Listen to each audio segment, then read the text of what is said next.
Good morning, Class 5H. I hope you're all okay. Today is Tuesday the 19th of May and already we're up to chapter 7 of our book, The Beast of Buckingham Palace by David Walliams. And this chapter I'm about to read is called The Room with No Door. So,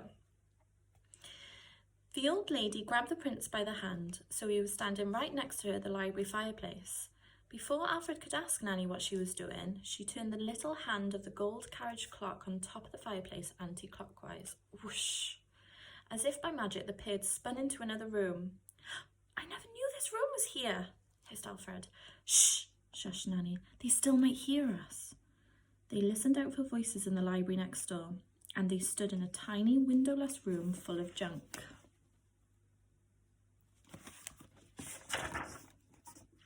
There was a rusty metal bath, a broken bicycle, a dog-chewed cricket bat, a weather-beaten picnic basket, a mouldy croquet set, and a battered old Victorian pram with a wonky wheel. Alfred had been all over the palace, but he had never been in here, hardly surprising as the room had no door. "Is this a secret room?" he whispered. "Shh!" shushed Nanny. There were a couple of old chipped cut glass tumblers on the side table. Nanny picked one up and passed it to the boy. She then placed the top of the tumbler to the wall and the bottom to her ear. Alfred followed suit. Next door, they could hear someone pacing around in the library. Who was it? What were they looking for?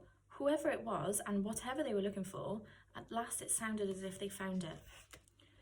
After a short while, the pair had heard the library door close. They were safe, for now.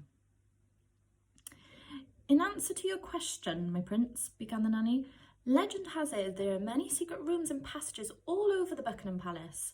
I know of just a few." "They must have been built here during World War II.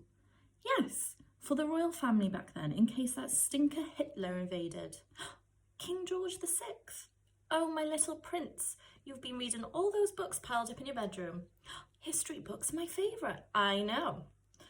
"George VI had a wife and 2 daughters," continued the boy. "The elder one became Elizabeth II. "Oh, full marks, clever clogs. Elizabeth II, what a ruler she was. We'll never see her like again." Prince Alfred, who was next in line to the throne, nodded his head sorrowfully. He knew more than any one of his failings. If only he could be more like the great kings and queens of the past. But nature had played him a cruel trick. He was a sickly boy.